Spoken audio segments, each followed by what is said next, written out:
बेहद रिफ़्रेशिंग और बहुत ही मज़ेदार हेल्दी शरबत की रेसिपी लेकर आई हूँ।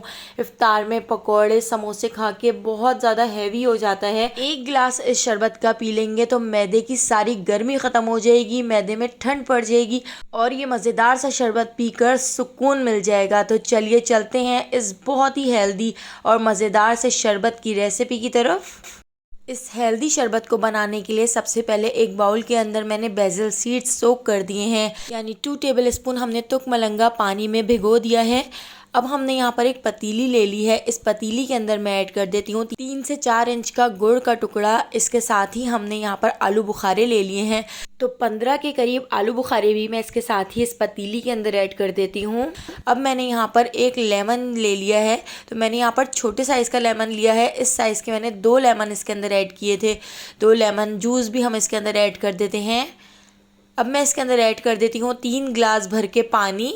तो मैं यहाँ पर 3 गिलास ये शरबत बनाकर तैयार कर रही हूँ। अगर आप ज़्यादा शरबत बनाना चाहें तो आप इसमें सारी चीज़ों की क्वांटिटी थोड़ी सी बढ़ा दें और पानी भी इसमें ज़्यादा ऐड कर लें। अब मैं इसको गैस के ऊपर पकने के लिए रख देती हूँ। तो यहाँ पर आप देख सकते हैं इसके अंदर बॉयल आ चुका है। तो मैं यहाँ पर आपको चमचे से चेक कराती हूँ। आप यहाँ पर देख सकते हैं आलू बुखारों का कलर भी चेंज हो चुका है। आलू बुखारे हल्के से लाइट कलर के हो चुके हैं। तो बस हमने इसको 15 मिनट तक और पका लेना है। लो टू मीडियम फ्लेम पर हम इसको पका लेंगे ताकि जितना भी आलू बुखारे का रस है वो अच्छी तरह से इसमें निकल जाए और इसके अंदर जो हमने गुड़ का टुकड़ा ऐड किया था वो भी इसमें अच्छी तरह से मेल्ट हो चुका है।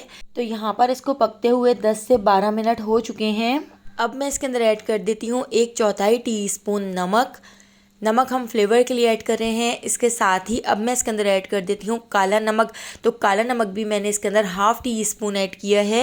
ये दोनों नमक ऐड करके मैं इसको अच्छी तरह से मिक्स कर लेती हूँ।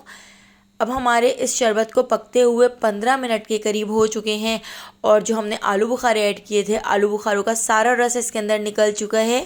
गैस के फ्लेम को हमने बंद कर दिया है। अब हम इस शरबत को ठंडा कर लेते हैं।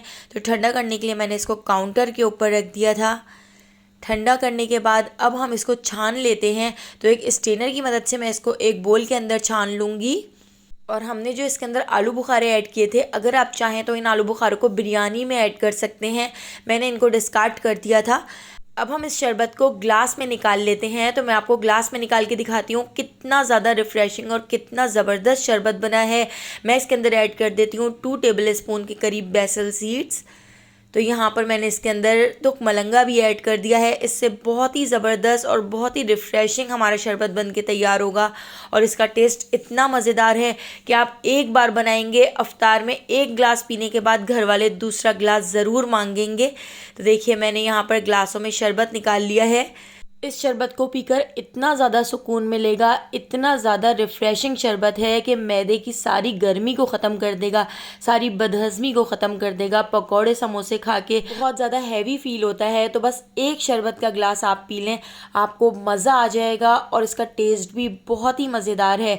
तो अगर रेसिपी पसंद आई हो तो लाइक, शेयर और सब्सक्राइब करना बिल्कुल भी मत भूलिएगा और बेल आइकॉन के नोटिफिकेशन को ज़रूर ऑन कीजिएगा, क्योंकि डेली मैं आपके लिए बहुत ही मज़ेदार सी रेसिपीज़ लेकर आती हूँ। तो उन सारी रेसिपीज़ का नोटिफिकेशन आपको फ़ौरन मिल सकेगा।